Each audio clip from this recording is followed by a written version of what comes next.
तो हाँ तो दोस्तों फिर हमारी इस वीडियो में फिर से आपका स्वागत करते हुए डायमंड एजुकेशन अड्डा पे। और मैंने आपको बहुत सारी क्लासेस दे चुका हूँ इसी माध्यम से। आइए चेक कर लेते हैं। और मैं क्लास 10 की फिर से आपके सामने केमिस्ट्री क्लास लेके आया हूँ। ठीक है, तो आइए इस क्लास को हम लोग अनंत तरीके से पढ़ते हैं। ठीक, तो मैंने बहुत सारी क्लास इस प्रकार से दिया है कि आप लोग इलेक्ट्रॉनिक विन्यास की सारी रिएक्शन और लेना लेना सारी चीजें मैंने सिखा चुका हूँ। अगर आपको लगता है कि ये क्लास हमारी जो है आपको समझ नहीं आ रही तो हमारी पीछे वाली क्लास में आप जाके देख सकते हैं। आइए चेक कर लेते हैं। हमारे जो फर्स्ट लेसन का जो टॉपिक है क्लास 10 का जो फर्स्ट लेसन की टॉपिक है, और मैंने कहा सिलेबस आपके सामने प्रेजेंट कर दे रहा हूँ। ठीक है, आइए देखिएगा आपके सामने जो प्रेजेंट किया हो वो क्या क्या दिया है। ठीक, आपकी सबसे पहले अगर टॉपिक आती है तो सबसे पहले आपसे पूछा जाता है कि अभिकारक क्या होता है। ठीक है, अभिकारक। फिर आपसे पूछा जाएगा उत्पाद क्या होता है। ये आपकी जो सिलेबस का पूरा नेम है। आप फर्स्ट लेसन का सिलेबस आपके सामने में प्रेजेंट करते हैं, इसको आप लोग देखते रहिएगा। ठीक है, तो मैंने कहा संचरण इधर भी है। चलिए, अगर यहाँ पर देखिएगा अभिकारक की बात की जाए, अभिकारक एवं उत्पाद की बात किया जाएगा तब क्या होगा। रासायनिक समीकरण कैसे निकाला जाता है वो आपको मैं समझाने वाला हूँ। और संतुलित रासायनिक अभिक्रिया, अगर आपको डिफिनेशन चाहिए तो मैंने कहा था कि अगर नेक्स्ट क्लास आपको मैं इसके बाद दूंगा। ठीक है, सबसे पहले आप इसकी टॉपिक को पहले समझ लीजिए। अगर आप इसकी टॉपिक को समझ ले रहे हैं तो आराम से आप इसकी सारी वीडियो वॉचिंग करते जाइएगा। मैंने कहा था कि नेक्स्ट क्लास में आपको ऐसे देगा। ठीक है, आपको डिफिनेशन देने वाला हूँ। तो सबसे पहले हम लोग चेक करना चाहेंगे क्या क्या हमारे जो सिलेबस में है फर्स्ट वाले में वो क्या क्या है। अभिकारक एवं उत्पाद है, रासायनिक समीकरण है, संतुलित रासायनिक समीकरण दिया जाएगा आपको। फिर रासायनिक अभिक्रिया किसे कहते हैं, रासायनिक अभिक्रिया के प्रकार, ये आपके सामने प्रकार दिया है, 5 प्रकार के होते हैं। ठीक है, तो आइए चेक कर लेते हैं बारी बारी से। और इसके अंदर ये भी आता है संचरण और विकृति गंधिका। ठीक है, ये कैसे होता है आगे देखिए, हम लोग रिएक्शन के साथ इसको चेक करेंगे। ठीक है, आइए देख लेते हैं। अगर आपसे पूछा जाता है कि अभिकारक क्या होता है, अभिकारक आराम से समझिएगा, कुछ नहीं, बहुत जल्दीबाजी नहीं है। अभिकारक मैंने कहा अगर आपको वीडियो लगता है बहुत धीरे पढ़ा रहा हूं तो आप इसकी स्पीड बढ़ा लीजिएगा। ठीक है, अभिकारक की बात किया जाएगा आपके सामने। सबसे पहले मैं कहा कि आपको पहले समझा दूं पूरा, और इसके बाद अगर आपको डिफिनेशन चाहिए तो मेरी नेक्स्ट क्लास में आपको मिलेगी। ठीक है, यदि आपके सामने अभिकारक पूछा जाता है, इसको हम लोग बोलते हैं इंग्लिश में रिएक्टेंट। ठीक है, क्या बोलते हैं, रिएक्टेंट।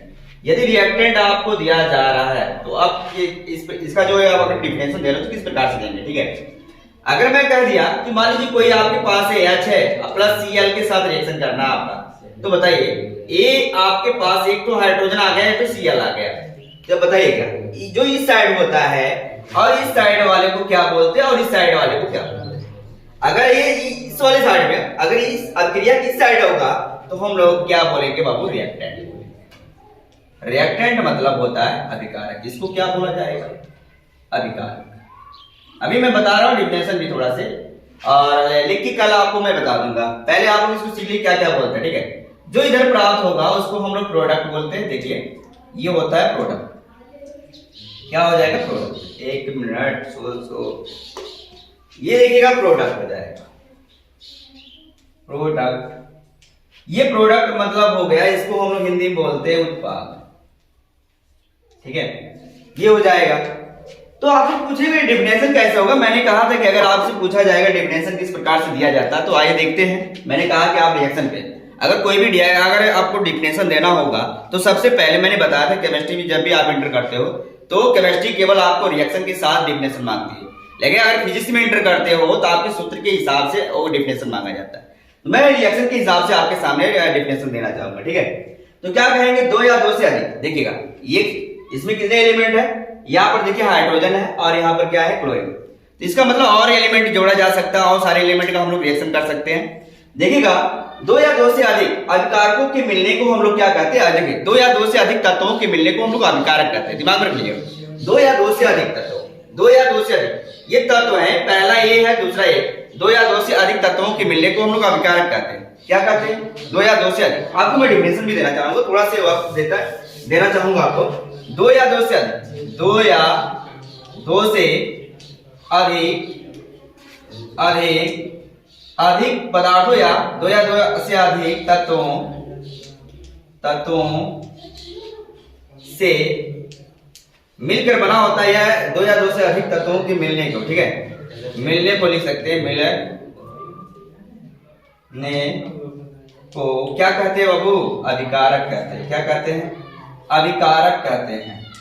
कहते हैं अभी आप लोग को बहुत कहते हैं, मैंने कहा लमसम आपको बता देता हूँ अभिकारक कहते हैं। आपको रिएक्शन ये दे देना F और Cl दो आप रिएक्शन करोगे तो इसके साथ ये आपके क्या सामने आ जाएगा? अभिकारक कहलाएगा। मैंने कहा दो या दो से अधिक तत्वों के मिलने को हम लोग क्या कहते हैं? अभिकारक कहते हैं।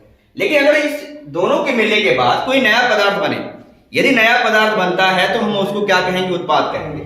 क्या कहेंगे? उत्पाद कहेंगे। आइए उसको भी दिखा देते हैं। ये आपका डेफिनेशन रहा है किसके लिए? अभिकारक के लिए ये डेफिनेशन है। आइए आगे बढ़ते हैं, उत्पाद की बात करते हैं। जब उत्पाद की बात करेंगे तो आप ध्यान से पूरा सुनिएगा। जब मैं आपको उत्पाद की बात कर रहा हूं, उत्पाद मतलब हम लोग इसको बोलते हैं प्रोडक्ट। क्या बोलते हैं? प्रोडक्ट। ये देखिएगा दो प्रोडक्ट, ये प्रोडक्ट तब मिलेगा जब रिएक्टेंट का अभिक्रिया होगा, मतलब आपके रिएक्टेंट के साथ अभिक्रिया करना होगा। तो हम लोग क्या कहते हैं? दो या दो से अधिक अभिकारकों के मिलने से, ये डिफिनेशन चेंज हो गया। दो या दो से अधिक अभिकारकों के मिलने से, दो या, अब उसको अभिकारक के नाम दिया जाएगा। दो या दो से अधिक, दो से अधिक अभिकारकों के मिलने से, अभिकारकों को से मिलने से या मिलने को बोल सकते हैं, को क्या कहते हैं? उत्पाद कहते हैं बाबू। उत्पाद कहते हैं। पूरी बात समझ आ रही है? उत्पाद कहते हैं। इसे मान लीजिए मैं आपके सामने NaCl रख देता हूं। अब देखिएगा NaCl भाई एक खुद का एक प्रोडक्ट बना लिया। अब मैंने कहा कि कोई रिएक्टेंट मिलके दो या दो से अधिक रिएक्टेंट इस बार बोल रहा हूं, ध्यान दीजिएगा, और इसके साथ मैंने रिएक्शन करना चाह रहा हूं। अगर मैं आपके सामने इस प्रकार का रिएक्शन देता हूं, अब आपके सामने इधर वाले को मैंने कहा था इस साइड वाले को रिएक्टेंट बोला जाएगा, अभिकारक कहा जाएगा। Na2 अगर SO4 के फॉर्म में आता है, पहले तो ये दिमाग में रख लीजिएगा। सूत्र कैसे आप लोग कैसे बना लेते हैं ये भी देखिए। बहुत लोग सोचते हैं यार ये सूत्र कैसे अपने आप पैदा हो जाता है, क्या? नहीं, पैदा किया जाता है। देखो किस प्रकार से पैदा किया जाता है ये भी देखते रहिएगा। अगर आपके सामने Na आता है, हम जानते हैं इसके ऊपर कितने का चार्ज होता है? 1 का चार्ज होता है, 1 का। क्योंकि इसकी बाहरी कक्षा में कितने एलिमेंट होते हैं? कितने इलेक्ट्रॉन होते हैं बाबू? देखिए परमाणु क्रमांक आपके सामने 11 होता है। इलेक्ट्रॉनिक विन्यास कर लो यार, 1s2 2s2 2p6 और 3s1। पहली कक्षा 2 से भर गई, दूसरी कक्षा 8 से। अगर 2 और 8 से भरता, लास्ट वाली कक्षा नहीं भर पा रही है। जब नहीं भर पाती तो ये अपना इलेक्ट्रॉन क्या करता है? त्याग देता है। और जब अपना इलेक्ट्रॉन त्यागेगा तो दिमाग में रख लो कि SO4 पे डबल चार्ज होता है। ये तो आप लोग को याद रखना होगा। यदि SO4 पर आपका डबल चार्ज होता है तो इसको 2 बनना पड़ेगा। इसको मतलब Na को 2 बनना पड़ेगा और इसको 2 इलेक्ट्रॉन मतलब किसी से लेना है। और लेने के लिए Na को 2 बार बनना पड़ेगा, ये डबल चार्ज हो जाता है। क्या करेगा? एक इलेक्ट्रॉन इसका खा जाएगा और एक इलेक्ट्रॉन इसका खा जाएगा। तो बताओ, ये बैलेंस करने के लिए अपने Na को कितने 2 बार बनाया। तो दिमाग में रख लो कि मैंने इसीलिए आपके सामने कौन सा रिएक्शन दिया बाबू? ये देखिए, ये आपके सामने आ रहा है। देखिए अब क्या हुआ? Na ये हो गया 2SO4 हो जाएगा। मैंने कहा अगर इस पर डबल का चार्ज है तो इसकी मल्टीपल कर दे। कुछ लोग शॉर्टकट में कर देते, कोई दिक्कत नहीं है। SO पे डबल चार्ज है, यदि SO पे डबल चार्ज है इसकी मल्टीपल यहाँ पर कर लेते हैं तो ये Na2 हो जाएगा, SO4 हो जाएगा। बताओ ये सूत्र मिल गया कि नहीं? ये आपको सूत्र मिल जाता है। ठीक है, तो आगे बढ़ते हैं। इस प्रकार से आप लोग डिफिनेशन तो देंगे। और मैंने कहा था बैलेंसिंग करना आपको बहुत जरूरी है, और बैलेंस भी हम लोग सीखने वाले हैं। संतुलित रासायनिक अभिक्रिया को सीखेंगे अच्छी तरह से। ठीक है, आइए चेक कर लेते हैं किस प्रकार से करेंगे। तो मैंने कहा था सबसे पहले रिएक्शन हम लोग करना सीखेंगे। पहले उत्पाद की बात मैं कर रहा था, और इसको आप लोग देखते रहिएगा, इसकी साइड मारते रहिएगा। और मैंने कहा कि अगर पसंद आती है तो आप लोग सबसे पहले आप वॉचिंग करिए, नोटिफिकेशन आपके सामने जाता रहेगा। ठीक है, आइए चेक करिए। अगर आपके सामने ये उत्पाद की बात मैंने किया, और मैंने क्या लिया था भाई? मैंने कहा उत्पाद किसे कहते हैं? मैंने कहा 2 या 2 से अधिक अभिकारकों के मिलने को हम लोग क्या कहते हैं? उत्पाद कहते हैं। 2 या 2 से अधिक अभिकारकों के मिलने को उत्पाद कहते हैं भैया, उत्पाद कहते हैं। देखिएगा थोड़ा से फास्ट लिख रहा हूं, समझ जाइएगा। 2 या 2 से अधिक, देखिए मैं पढ़ दे रहा हूं। 2 या 2 से अधिक अभिकारकों के मिलने को हम लोग उत्पाद कहते हैं। पूरी बात समझ आ रही है? आराम से सीखिए। 2 या 2 से अधिक अभिकारकों के, ठीक है। तो अगर मैं आपके सामने Na और यहां पर लिख देता हूं Na2SO4, ये देखिएगा आपके सामने ऑलरेडी बंदा अभी कोई उत्पाद बन के आया था। मैं अब इस टाइम इसको अभिकारक मानता हूं। जैसे ही मैंने कोई और एलिमेंट आपके सामने पकड़ता हूं, जैसे HCl ले लेता हूं, HCl, अब ये बंदा बहुत रिएक्टेंट होने वाला है बहुत तेजी से। क्यों? क्योंकि Cl के बाहरी कक्षा में 17 इलेक्ट्रॉन होते हैं, नहीं 7 इलेक्ट्रॉन होते हैं। कितने होते हैं बाबू? 7। इसका परमाणु क्रमांक होता है 17। अगर ये 17 होता है तो 1s2 2s2 2p, आप देख लो 6 3s2 और ये हो जाएगा 3p, नहीं 3 आपका हो जाएगा 3p5। पहली कक्षा 2 से भर गई, दूसरी कितना से 8 से, और लास्ट वाली जब कक्षा भर नहीं पाती है तब तक वो उसकी बाहरी कक्षा कहलाती है। क्या कहलाती है भाई? बाहरी कक्षा कहलाती है। ये याद रख लीजिएगा। बाहरी कक्षा में कितने इलेक्ट्रॉन है? 7। ये 7 इलेक्ट्रॉन होने के कारण अब किससे जुड़ा है भाई? H के साथ जुड़ा है, पहले से जुड़ रखा है अपने आप को। तो बताइएगा, मैंने एक चीज बताया था कि कोई बंदा रिएक्शन तभी करने पहुंचेगा जब उसकी बाहरी कक्षा में यानी बहुत दूर होगा तो सबसे पहले अपना इलेक्ट्रॉन त्यागेगा। ये आप लोग दिमाग में पूरी अच्छी तरह से रख लो। यदि इलेक्ट्रॉन त्यागने का रीजन क्या हुआ? जबकि इसके साथ ऑलरेडी पसंद था, मतलब इसके साथ ऑलरेडी ये बंदा जुड़ा है और ये Cl के साथ अपना बॉन्ड बना के रखा है, लेकिन बंदा क्या करता है? तोड़ देता है अपने रिएक्शन। आइए चेक कर लेते हैं किस प्रकार से तोड़ता है, ये भी देखेंगे। ये आप लोग जानते हैं कॉम्बिनेशन और रिएक्शन कहा जाता है। ये क्या कहा जाता है? सारी चीजें हम लोग बताने वाले हैं और सेटिस्फाई कर देंगे। जो बच जाएगा वो कल के लिए होगा, ठीक है? आइए चेक कर लेते हैं। तो 7 ही बंदा, अब ये 7 है, इसको मैनेज हाइड्रोजन की बाहरी कक्षा में कितना इलेक्ट्रॉन? 1s1। अब बताओ ये 1 ये अपने इलेक्ट्रॉन को मैनेज करने के लिए इसके साथ जुड़ जाता है तो क्या हो जाएगा? HCl बनता है कि नहीं? जब ये HCl बन जाता है, बताओ HCl बन गया तो बताओ ये रिएक्शन करते हैं। लेकिन बंदा कोई और एंट्री मार दिया। लेकिन हमको बताना क्या है? उत्पाद किसे करते हैं? 2 या 2 से अधिक अभिकारकों के मिलने को हम लोग उत्पाद करते हैं। पूरी बात समझ आ रही है? इसी तरह आप लोग को लिखना है। तो मैं रिएक्शन करने जा रहा हूं, ये इस प्रकार से रिएक्शन। अब मैंने कहा एक्साइटेड कोई बंदा होता है जब उसकी दूरियां बहुत दूर हो जाता तो अपने इलेक्ट्रॉन को छोड़ जाता है। तो अपने इलेक्ट्रॉन को छोड़कर एक मैं उत्पाद की बात कर रहा हूं। ये तो आपको सिखाने के किस प्रकार से रिएक्शन करते हैं, ठीक है? एलिमेंट रिएक्शन नहीं रखूंगा इसका। चलिए अब ये बना लेगा, देखिएगा इसके साथ बहुत पसंदीदा एक इसका रहा है तो Na का डबल आपका प्लस चार्ज होगा और इसका Na पे प्लस चार्ज होगा, Cl पे क्या होगा? माइनस चार्ज होगा। इसके साथ रिएक्शन करके जुड़ जाएगा तो बनेगा क्या? NaCl बन जाएगा। क्या बन गया? नमक। ये नमक हो गया। लेकिन जो बंदा बच रहा है, अब बताओ यहां पर आपका क्या लगा है? 2। जब 2 लगा तो बैलेंसिंग। इसी के साथ हम लोग ये भी सीखने वाले हैं संतुलित अभिक्रिया करना। क्या करेंगे? संतुलित अभिक्रिया करना। ये दोनों एक साथ सीखेंगे, इसी में सीख रहे हैं। मैंने कहा कि अगर आपको अभिकारक और उत्पाद बता रहा हूं तो उसी के साथ दोनों हम लोग क्लियर कर लेंगे।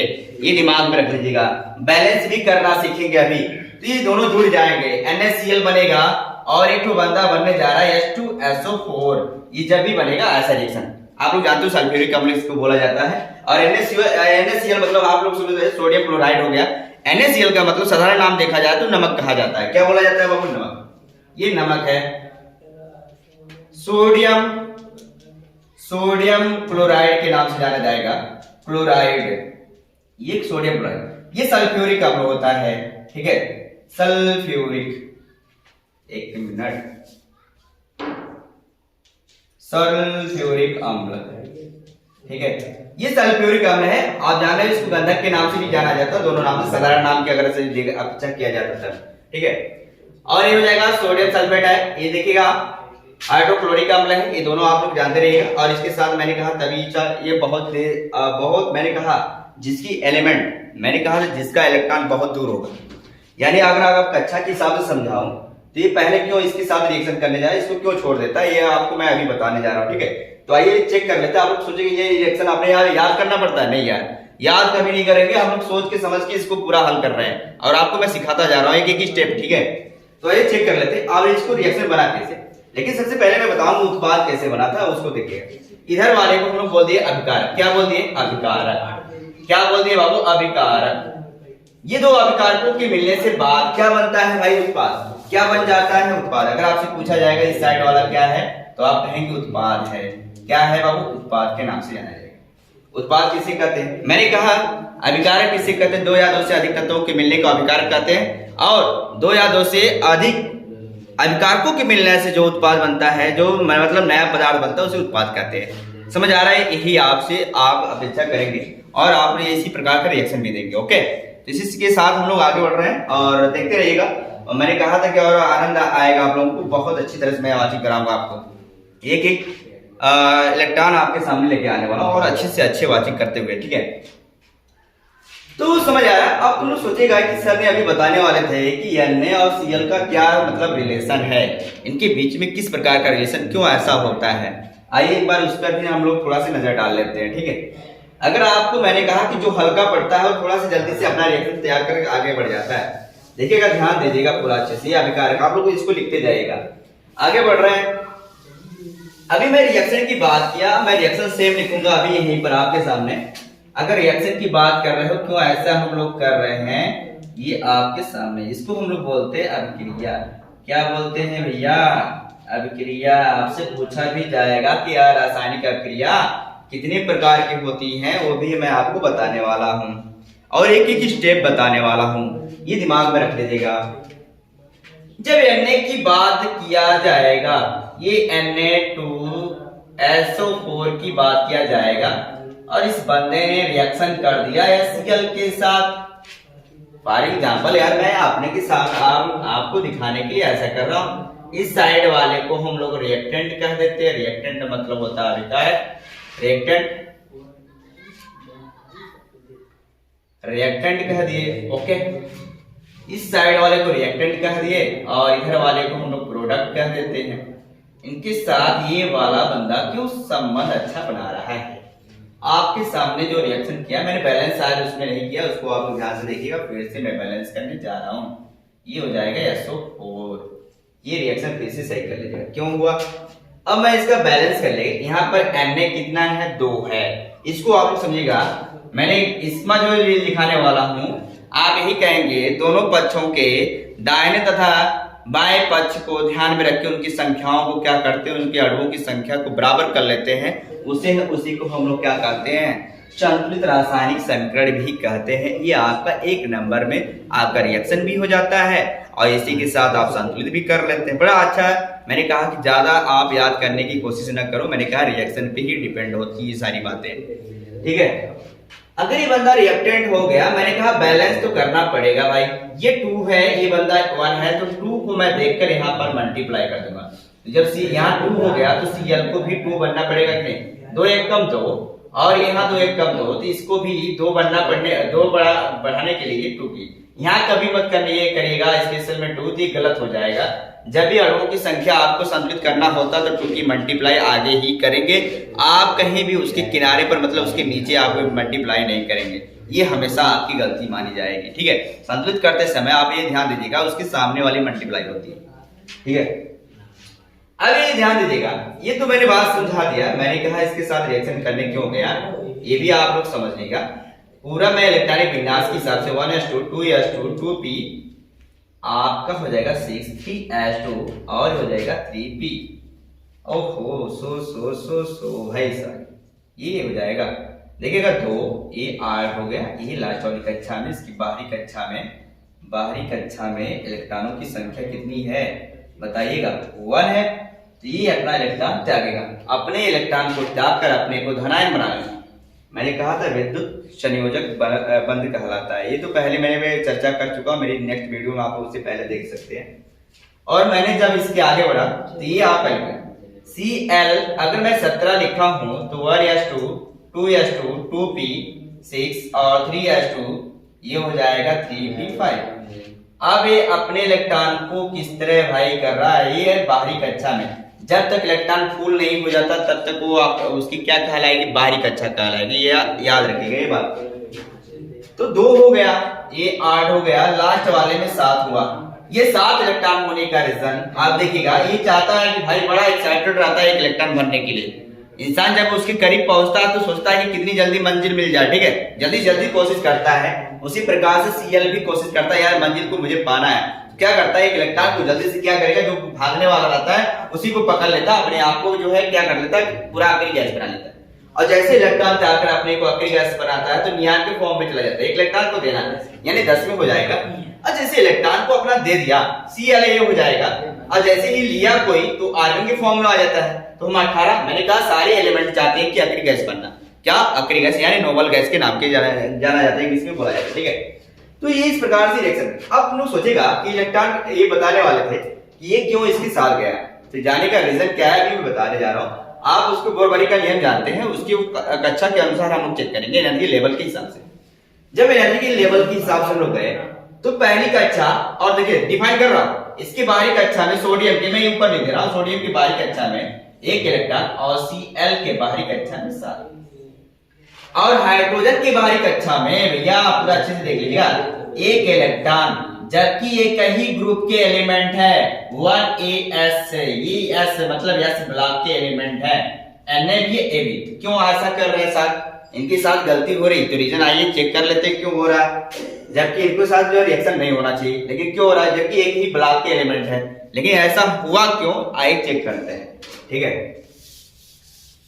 जब आपके सामने Na की बात किया मैंने, सोडियम की बात कर रहा हूं अब, तो इसकी एक अच्छा एलिमेंट मैंने कहा कि बोरबरी के नियम के अनुसार हम लोग चेक करेंगे। ये आपके यहाँ पर क्या होता है P+N, और मैंने बताया था कि अगर कोई भी अणु या परमाणु हो तो दोनों के लिए अगर आपको डिफिनेशन देना होगा तो किस प्रकार से देंगे। मैंने कहा कि परमाणु भार किसे कहते हैं, तो दिमाग में रख लीजिएगा, प्रोटॉन नाभिक में उपस्थित, नाभिक में किसी नाभिक में उपस्थित होता है बंदा, तो किसी नाभिक में या किसी भी परमाणु के नाभिक में उपस्थित प्रोटॉन तथा न्यूट्रॉन के योगफल, योगफल मतलब होता है भाई जोड़, योगफल के क्या होता है बराबर। अब बताओ A बराबर, तो हम लोग इसका सिंबल जो देते हैं परमाणु भार का या द्रव्यमान संख्या का वो कैपिटल A देते हैं। ठीक है, तो P+N इसके योगफल के क्या होता है, ये बराबर होता है, बस यही समझाना था आपको। चलिए आइए चेक कर लेते हैं। मैंने कहा इसकी कक्षा हो, मैंने एनर्जी लेवल पे बांटता हूं, पहली कक्षा में 2 भरा, दूसरी में 8 और लास्ट वाले में 1। अब Cl भी उसी प्रकार से कक्षा बनाएगा, सेम कक्षा के साथ रिएक्शन करना बहुत अच्छा लगता है इनका। तो आइए देखते हैं, सेम कक्षा बनाएंगे, ये भी कक्षा सेम बनाने वाले हैं, फिर एक तो ऐसे बनाएंगे। अब मैं सेम लगभग बनाया हैंड से बना रहा हूं, तुम लोग समझना, ये 2 है 8 है, तो एकदम नाम के थोड़ी बना पाऊंगा यहाँ पर, तो आपको समझाने की कोशिश कर रहा हूँ। ठीक है, ये हो जाएगा 2 8, लास्ट में कितना है 7 है। तो बताओ इसे ये क्या करेगा, ये बंदा लास्ट वाली कक्षा में इसे छीन लेगा, जैसे ही छीनेगा ये अपने आप को क्या बना लेगा 8। तो मैंने यही बताया जिसकी कक्षा है। अब बताओ क्यों छीन पा रहा है, अगर आप एक चुंबक रख देते हो तो कुछ ऐसे क्षेत्र होते हैं जो कुछ इलेक्ट्रॉन को कंसंट्रेट करके बनाए रखता है, उसको आगे बढ़ने नहीं देता है, अगली कक्षा में जाने नहीं देगा, वो इलेक्ट्रॉन को अपने खींचे रहेगा।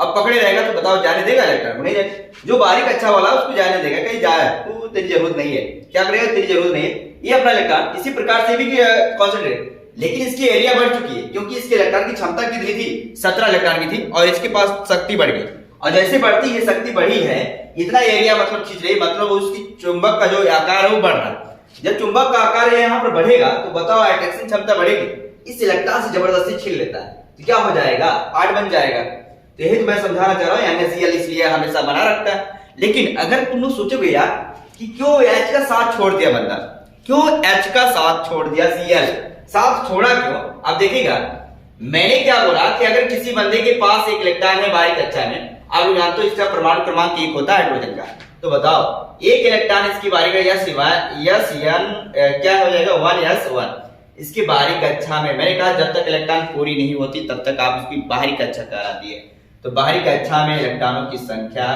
आपकी कितनी होगी भैया 1। जब 1 हो गया तो ये इलेक्ट्रॉन अपना त्यागना चाहेगा कि नहीं, लेकिन किसके साथ सहयोग करने जा रहा है, देखिएगा ये अपना इलेक्ट्रॉन नहीं त्याग पाता है, किसके साथ नहीं है इसे मेंशन कर पा रहा, देखिए इसकी कक्षा 1 बनेगी केवल। अब बताओ जिसका चुंबक ही छोटा हो तो वो अपने इलेक्ट्रॉन को छोड़ेगा, नहीं छोड़ता है, ये क्या करता है हाइड्रोजन को बनाए रखता है, और Cl सोचता है यार तू दे दे, लेकिन देता नहीं जल्दी, और फिर भी कॉन्सेंट्रेट करके अपने आप को उसको क्या करता है, चलो इसके साथ रह लेते हैं। लेकिन जैसे ही सोडियम एंट्री मारता है उसी प्रकार से रिएक्शन करके बंदा भाग जाता है, चल तेरी जरूरत नहीं है, ठीक इसी प्रकार से रिएक्शन करके चला जाता है। अब H के पास इलेक्ट्रॉन तो एक ही रहता है, तो SO4 के पास डबल चार्ज होने का रीजन है, ये SO4 पे डबल चार्ज होता है। मैंने कहा था स्ट्रक्चर अगर दिखाओगे तो एक पर माइनस दिखाते हो एक पर प्लस दिखाते हो, तो कैसे होता है, SO4 पे डबल चार्ज होता है, होने का रीजन ये स्ट्रक्चर के माध्यम से बताया गया। अब ये छोड़ के चला गया, जब इसका साथ छोड़ देता तो हाइड्रोजन अकेला हो जाता है, हाइड्रोजन अकेला होने का रीजन इसके पास प्लस चार्ज होता है, इस पर क्या होता है डबल चार्ज होता है। जब डबल चार्ज है तो इसको भी 2 बनना पड़ेगा, इस वाले भी हाइड्रोजन को 2 बनना पड़ेगा, मतलब एक और हाइड्रोजन बनना पड़ेगा। एक तो ये खा जाएगा, एक तो ये, मतलब ये चला गया इसके पास, ये भी चला जाएगा, तो क्या बना लिया इसके साथ, तभी तो H2SO4 बना लेता है। तो बताओ, सबसे पहले अगर एरिया इनकी सेम होती है तो रिएक्शन अच्छे से अपने आप में हो जाती है, मतलब सेम टू सेम वाला होता है। अगर कोई बंदा अगर छोटी एरिया का है तो उसके साथ क्या करता है, छोड़ देता है, क्योंकि उसमें चुंबकीय बल अधिक लग जाता है, इसलिए छोड़ देता है। ठीक है, तो आइए चेक कर लेते हैं। ये तो रिएक्शन आपका हो गया पूरा। ठीक है, Na2SO4 HCl के साथ रिएक्शन होगा, तो मैंने कहा कि इसको क्या कहा जाएगा आपका, कि साइड वाले को हम लोग कहेंगे उत्पाद। इस तरह आपका रिएक्शन पूरा होता है। ठीक है, संतुलित की बात करते हैं, रिएक्शन संतुलित कैसे होता है। आज यहां तक कि मैं टॉपिक को क्लियर कर देता हूं, कल मैंने कहा था इसकी पूरी चर्चा करूंगा, डिफिनेशन के साथ करूंगा। ठीक है, आइए आगे बढ़ते हैं। यदि आपके सामने रासायनिक समीकरण की बात करता है तो रासायनिक समीकरण सबसे पहले करेंगे। मैंने कहा दो या दो से अधिक पदार्थों के मिलने से रासायनिक समीकरण की उत्पत्ति होती है। अब देखिए, रासायनिक समीकरण आप कोई भी ले लीजिएगा, जिसे मैंने कहा दाएं और बाएं दोनों पक्ष देखा जाएगा। तो सबसे पहले संतुलित रासायनिक अभिक्रिया के समीकरण की बात करेंगे। तो मैंने कहा कि अगर दोनों तरफ की इनके अणु भार सेम हो जाए, बाएं पक्ष और दाएं पक्ष की दोनों अणु भार समान हो जाते हैं, तो उसी को हम लोग कहते हैं कि अगर दोनों तरफ की समान। ठीक है, अगर मैं कह दूं दोनों उत्पाद, या ये भी बोल सकते हैं दोनों पक्षों की अभिक्रियाओं का, या लिख लीजिएगा अभिक्रियाओं के दाएं तथा बाएं पक्षों के अणुभार समान हो तो उसे क्या बोलते हैं, संतुलित रासायनिक समीकरण कहते हैं। ये आपको लिख लीजिएगा। अब कैसे हुआ उसका रिएक्शन देंगे। मैंने कहा डेफिनेशन भी दे रहा हूं आपको, रिएक्शन भी दे रहा हूं समझाने के लिए पूरी अच्छी तरह से। मैंने कहा इसी को ले लेते हैं। मान लीजिए यही आपके सामने है। अगर मान लीजिए एक और मैं लेता हूं अलग से, आपके सामने मान लीजिए ये आएगा और NaAg आपके साथ है और ये 3 बनाता है। एक मिनट ऐसे अन्ना छोटे ले आपके सामने मैं ले लेता हूं Ag और NO3 लेता हूं, और ध्यान दीजिएगा, और मैंने NaCl के साथ रिएक्शन करता पूरी बात देखिएगा। और इसमें कुछ ऐसी बात ही नहीं, बैलेंस तो ये ऑलरेडी पहले से है। अगर ये तो बैलेंस पहले से है, देखिए क्यों है, और इससे खतरनाक है और इसकी दूरियां ज्यादा है, तो रिएक्शन अब ये Na किसके साथ करने जाएगा, इसके साथ। इस पर प्लस चार्ज है, इस पर माइनस है, और क्योंकि NO जो होता है अम्लीय होता है, इसके साथ जल्दी से रिएक्शन करने के लिए पहुंच जाएगा। ये भी अम्ल है। अगर ये रिएक्शन करने जाएगा बंदा, तो बताओ इस पर ये भी माइनस का चार्ज हो जाएगा, इस पर प्लस चार्ज होता है, तो AgCl हो जाएगा।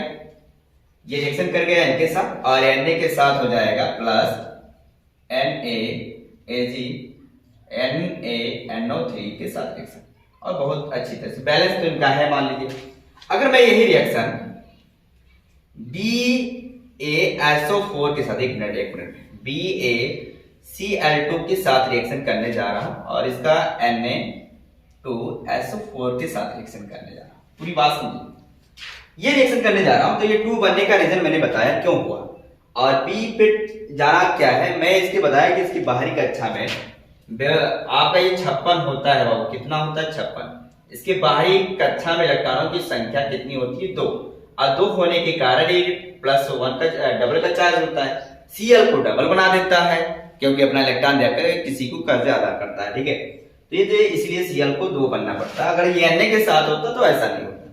जब ये बंदा रिएक्शन करने गया तो बताइएगा कि Ba के साथ बहुत अच्छा संयोग है इनका, क्योंकि इन पर भी माइनस डबल का चार्ज है, इस पर डबल प्लस का चार्ज है, ये माइनस का चार्ज इनके साथ बना लेगा NaBaSO4, और देखिएगा ये बनाएंगे क्या बनाएंगे, NaCl।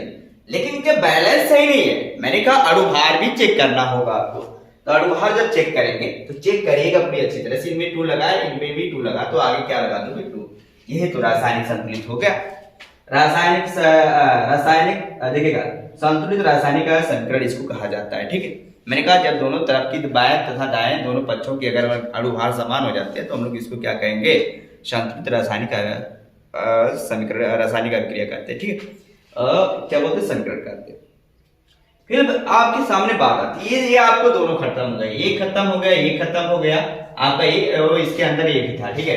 ये तो पूरी बात खत्म हो गई। अब बात करते हैं हम लोग तीसरे पॉइंट की। मैंने कहा था पूरी अच्छी तरह से हम लोग वॉशिंग करेंगे पूरी क्लास को, और मैं जल्दी जल्दी बताना चाहूंगा और यही से आप रिएक्शन भी देना चाहूंगा आपके सामने। और जल्दी जल्दी पहले समझ लीजिए, मैंने कहा था कि अगर आपको चाहिए डेफिनेशन तो कल के लिए इंतजार करिएगा, मैं कल आपको डेफिनेशन अच्छी तरह से दूंगा, ठीक है। तो आइए चेक कर लेते हैं। अगर किसी ने पूछा कि रासायनिक अभिक्रिया किसे कहते हैं, मैंने कहा दो या दो से अधिक तत्वों के मिलने के बाद कोई नया पदार्थ का निर्माण हो। देखिएगा, दो या दो से अधिक, क्या दो से अधिक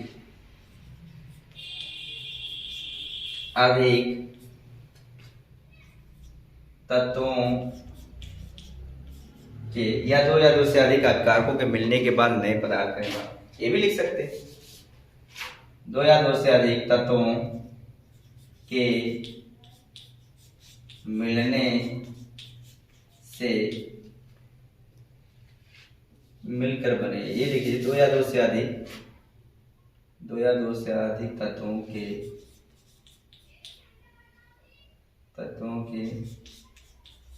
मिलने से बना नया पदार्थ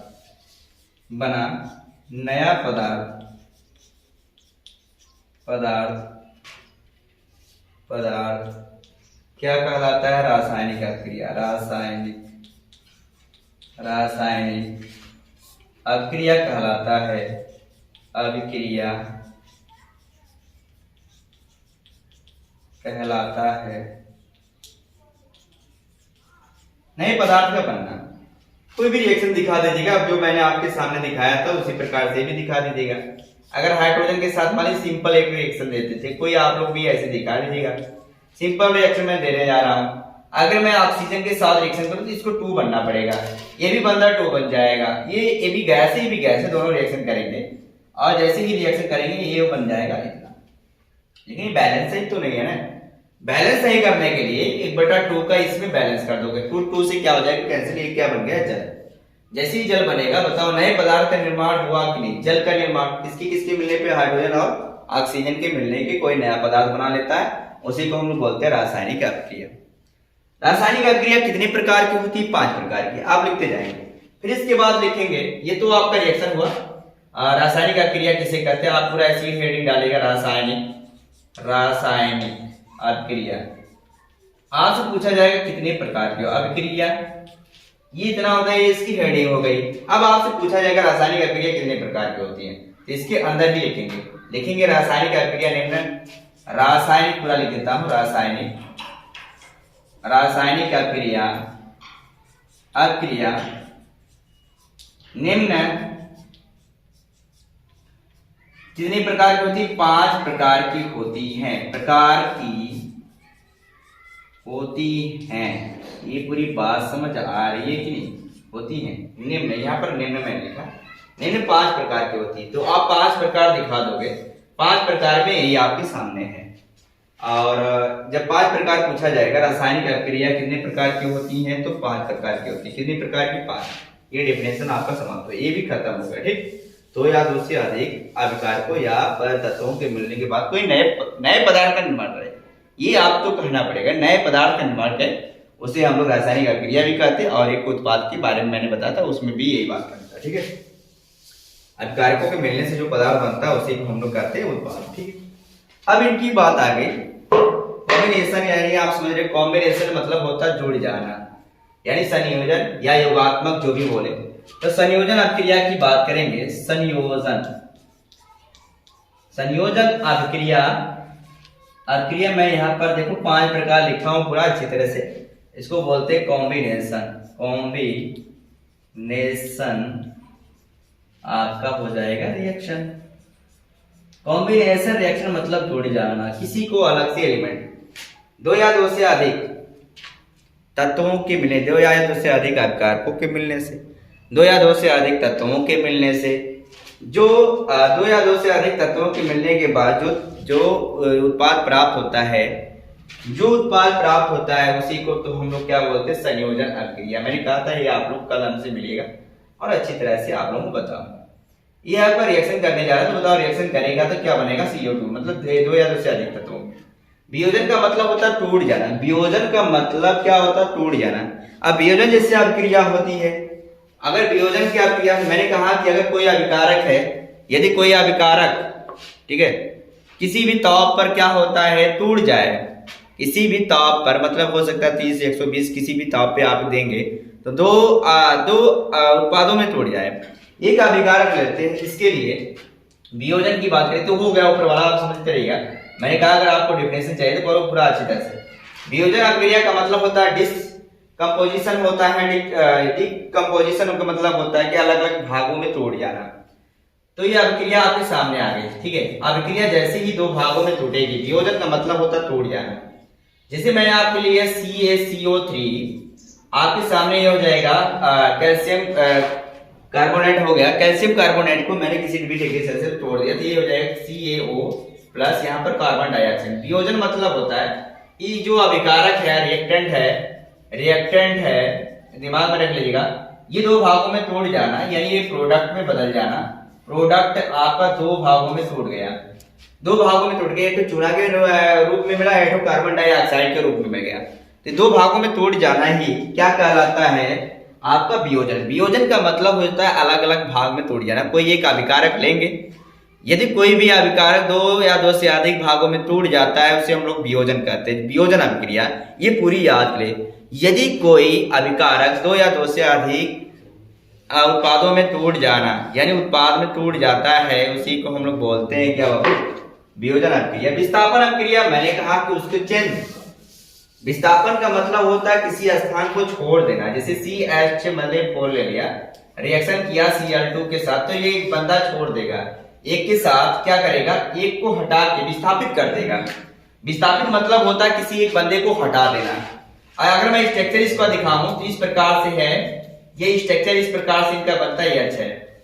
और देखिएगा ये Cl2 के साथ रिएक्शन करने जा रहे हैं, जब रिएक्शन किए तो ये तो H को हटा देगा, और जैसे ही H को हटाएगा तो ये क्या बना लेगा, CH3 और Cl बना लेगा, और ये क्या हो जाएगा, HCl बन जाएगा। क्या बन जाएगा, HCl बन जाएगा। देखिएगा ये हो जाएगा 3 और ये हो जाएगा Cl प्लस ये हो जाएगा HCl।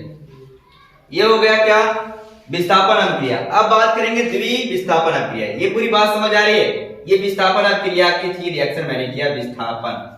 विस्थापन का मतलब जो अपना स्थान छोड़कर किसी दूसरे को अपना स्थान दे दे, दूसरे स्थान दे दे, किसी दूसरे को स्थान दे देता है, उसे हम लोग विस्थापन अभिक्रिया कहते हैं। बहुत अच्छी तरह से बात करें। द्विविस्थापन बात कर रहे हैं, द्विविस्थापन अभिक्रिया पूरी बात समझेगा। द्विविस्थापन अभिक्रिया, विस्थापन अभिक्रिया, अभिक्रिया करेंगे तब क्या बात होगी, द्विविस्थापन अभिक्रिया, दिमाग रखिएगा, इसको बोलते हैं डिस्प्लेसमेंट। एक मिनट में डबल डिस्प्ले, डबल, एक मिनट यार, डबल डिस्प्लेसमेंट करने जा रहे हैं। डबल का मतलब दो लोग चेंज होने वाले, क्या लोग, दो लोग चेंज होते हैं। ऐसे अभिक्रिया या ऐसे अभिकारक जो दो या दो से अधिक तत्वों से मतलब क्या होते हैं, अपने में आयनों का आदान प्रदान करते हैं, उसी को हम लोग क्या बोलते हैं, आयनों का आदान प्रदान, मतलब उसी को हम लोग कहते हैं द्विविस्थापन अभिक्रिया। जिसे मैंने आपके सामने ले लिया, एक अभिकारक के सामने NaCl ले लिया, और NaCl के साथ आप रिएक्शन करने जा रहे हो, दिमाग में रखिए। और मान लीजिए इस प्रकार का है, Na2SO4 के साथ रिएक्शन करने जा रहे हो, और ये आपके सामने BaCl के साथ। अब देखिएगा ये वाला इसका स्थान लेने जाएगा और ये वाला इसका स्थान लेने जाएगा, दिमाग में रखिए, पूरी इसी तरह से आपका रिएक्शन। तो द्विविस्थापन का मतलब होता है डिस्प्लेसमेंट, मतलब डबल डिस्प्ले। आप इनका स्थान ये लेने जा रहे हैं भाई, देखिएगा ये Cl, मतलब ये Cl जाएंगे इनके स्थान पे और ये SO4 आ जाएंगे इनके स्थान पे, तो NaCl बन गया, और प्लस क्या बना लेंगे, BaSO4 बनने का रीजन क्या, क्योंकि इनके पास ऑलरेडी डबल का चार्ज होता है, इसलिए B के साथ ही जुड़ जाते हैं। और Cl का मतलब जुड़ना, अगर ये इसके साथ रिएक्शन कर रहा हूं, Cl का जुड़ना आप लोग जानते हो कि बहुत दिन से इनके कई आउट से चल रहे हैं। अब देखिएगा, दिमाग में रख लीजिएगा, NaCl आप जानते हो नमक हमेशा बनाता रहेगा। अगर ये दोनों ऐसे मिलके कहीं कहीं दोनों मिल जाते हैं, तुरंत यहाँ पे इसके साथ रिएक्शन कर जाता है बंदा। तो क्या हो जाएगा, देखिएगा यहाँ पर 2 है, याद रखिएगा मैंने कहा इसको बैलेंस करने के लिए 2 आता है। तो बताइए बैलेंसिंग सही नहीं, तो मैंने कहा इसको ध्यान में रखते हुए बात करेंगे हम संतुलित रासायनिक अभिक्रिया की बात करें, यहाँ 2 लगा देंगे। जैसे 2 लगाएंगे बैलेंस सही हो गया, तो इसी को हम लोग बोलते हैं संतुलित रासायनिक अभिक्रिया, जिसके अणु दोनों तरफ क्या हो, बाएं तथा दाएं दोनों तरफ चेक करते हैं, अगर समान है तो आप कह देंगे संतुलित रासायनिक अभिक्रिया कहलाएगी। ठीक है, अब ये क्या हो गया, ये तो पूरा हो गया। मैंने कहा डिसबैलेंसमेंट, पहले तो वही बात बता रहा है, डबल इसको हटा के इसकी जगह आ गया। देखो हटा के बंदा चला गया कि जैसे हट गए, इसी को हम लोग क्या कहेंगे, द्विविस्थापन अभिक्रिया। अब बात करेंगे किसकी बात, उच्चयन और अपचयन की बात करेंगे। पहले इसका नाम ही तो जान लीजिए, नाम से ही पता चलता है किसका जोड़ना।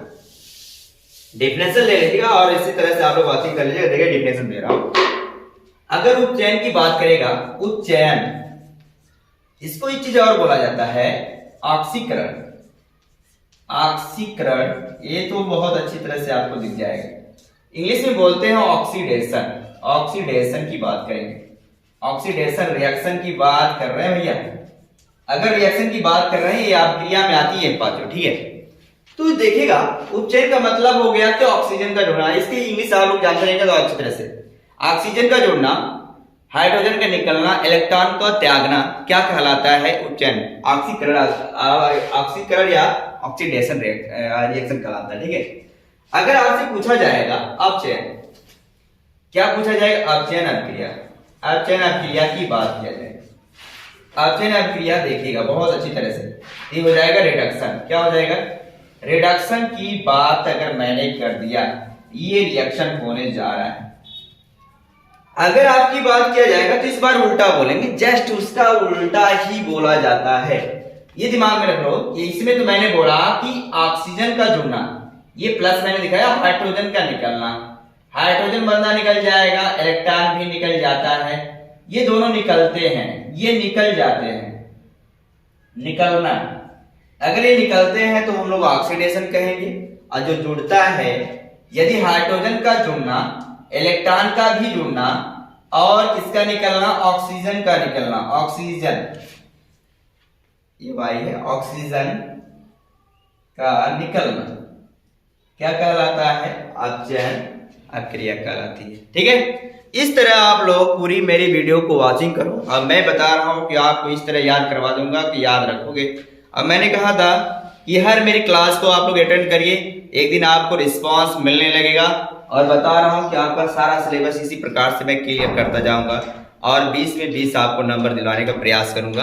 और अगर अदर भी क्लास में आप लोग वॉचिंग करते रहिए, इसको देखते रहिए और इसी तरह मैं वीडियो देता रहूंगा। और डायमंड एजुकेशन पे अड्डा पे आप लोग फॉलो करिए।